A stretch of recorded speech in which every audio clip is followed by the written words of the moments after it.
Hi, how are y'all doing? Good. Good, that's great. So I want to start off with a real quick question. How many of you guys watch the news? How many of y'all make a point of avoiding the news? I can admit that I'm one of those people. Maybe your guys' reasons may vary for avoiding it or not watching it. Maybe it's because you're too lazy to watch it, to turn into that channel where the news is going on. For me, I personally don't, sometimes I feel disheartened by what I see on the news, especially growing up in a Mexican household in the U.S. because you have two news outlets you gotta look at, the Mexican news and the U.S. news. So it gets a bit exhausting. But for me, listening to what goes on in Mexico, since my parents come from Mexico, I am the first generation from them because they directly came over here. And they actually are the strongest people that I've ever known because they didn't get much of an education in Mexico, but they came here with nothing but the clothes on their back and my older brother, who was only a year old. And they got their GEDs in nursing and in air conditioning and refrigeration. I am so proud of them that they were able to make a life for themselves here. Even if English wasn't their first language, they still struggled and they persevered. I am very proud to say that I am their child. And they actually graduated from here, from Walla Walla Community College. So what I wanted to talk about is someone who has inspired hope and has made me more happy to see the news, and that's the new president of Mexico, Andrés Manuel López Obrador. He is a 65-year-old man. He reminds me very much of my own grandfather. He embodies many of the ideals of an older grandpa-like man. He even has a nickname called Tata, as it's a form of endearment saying grandpa. So he's pretty much like a grandpa for many Mexican households over in Mexico. It inspired hope. So I want to go over the main points of the state of Mexico before and right now while AMLO is in the office. And I also want to talk about his political career leading up to being president and the changes that he has enacted while in office. So let's begin. So first off, you might not know, you might as well know that in Mexico, it's kind of not the best place right now, especially with a lot of immigration going on, especially with crime rate going up, and it's poverty-stricken. It's not the best place to be, but a lot of people still hold it dear in their hearts because it's a home for many people. It's a home for me, and last year was the worst year of crime for Mexico. 2018 had the highest record for deaths. An average of 91 deaths every day occurred in Mexico, and up to 28,866 open cases are still being investigated to this day. Up to 5 million Mexicans live without access to clean water, even though we have many water resources, and many live without power and good housing, and that is because of privatization. Many of Mexico's prior presidents have sold out public resources like water companies, electrical companies, and oil companies to foreign countries. So the foreign countries are selling back the water supply and the electricity of the Mexican people back to them at extortionate prices. They're extortioning the people, and they're letting the people live in terrible conditions. And you hear that on the news and you think, wow, that's terrible, but what can I do? It's one thing to hear it, and it's another thing to see it. And I asked my parents, is this true?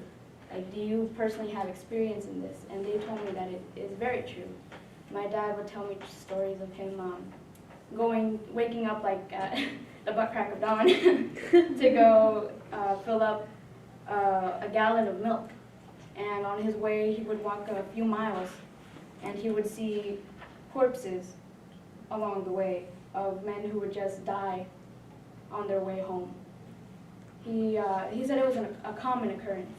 It wasn't new, it wasn't surprising. For my mom, she would be chased out of school by local gangs. So she didn't even graduate from high school over there. They couldn't afford an education for her. So over there it was very rough, and it still continues to be a very problematic area. So that's the first main point of affairs of what's going on in Mexico. So I want to now lead into how AMLO has been working through these problems and how his political career began. So just to recap, we talked about the main issues going on in Mexico and what AMLO has to work with now being in presidency. So now, he was born November 13th in 1953 in Tepetitian, Tabasco. He graduated in political sciences and public administration from UNAM, the International University of Mexico, and that was in 1976. He began his political career in 1977 by helping the indigenous people of Tepetitian, Tabasco, where he aided the indigenous Chontales. He helped them out with their rights and their aid because they were the indigenous people that weren't getting the help that they required. So he pretty much helped in an activist group for them. He was then the director of the Indigenous Institute of Tabasco, and then he became the president of the Revolutionary Democratic Party in 1999. In 2000 to 2005, he became the governor of the federal district, El Distrito Federal of Mexico. He served for 6 years, which was never heard of before, someone serving that long. But in the 2004 poll, that polled like the leaders of, like governors of many areas in Mexico, he was named the second best governor in the whole world. He was a presidential candidate 3 times, but he became the president on the 3rd time. So I guess you could say the 3rd time's the charm for him because he ran in 2006 and 2012 but did not succeed. But in 2018, last year, he reached his goal. He became the next president of Mexico, and he took up the baton and swore to help make Mexico prosperous again. So, and when he did win, he won with 53.19% of the public vote with 17,503,363 votes. That has not been heard of in many decades. No, prior there has never been so much public acceptance for such a leader. So just to go over again, Mexico was not in a best place when AMLO was growing up, or my parents growing up. And then now he has experience now going into politics, fighting for what's right, and he took up the baton to help this struggling nation. So now we're going into the changes that he has enacted and has helped bring to light. So he established a National Guard with military training, but under control of the Secretary of Civil Security and Protection. So pretty much, he's getting the young adults to join a sort of National Guard army, but they're getting military training and discipline, but they're under the command of the people, of the civil community. He is also, under his office, he has the first cabinet with equal amount of female and male members, never heard of before, as well as some positions never being held by women, such as Secretary of Government, Olga Sanchez Condero. So he's been making waves with the things he has done. And I just wanted to show you guys also some graphs and some information that will make it a bit more clear for you. So this was an article in case you guys want to know more about the social situation over there in Mexico. So this also shows reports of the highest ever homicide rate in 2018, if you would like to investigate further. And then I wanted to show the approval rates. You need to ramp your speech up, Barbara. Oh, so you guys can look this up. It's open information. But in conclusion, Mexico is already in a state of disarray. AMLO had already started his political career trying to strive for a better Mexico, and now he has already started making waves in his first half year.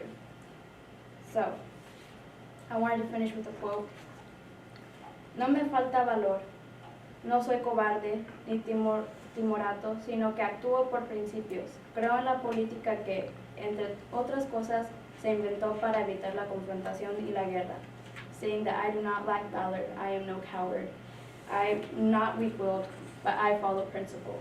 And I believe in the politics that, among other things, were created to avoid confrontation and war. Thank you very much.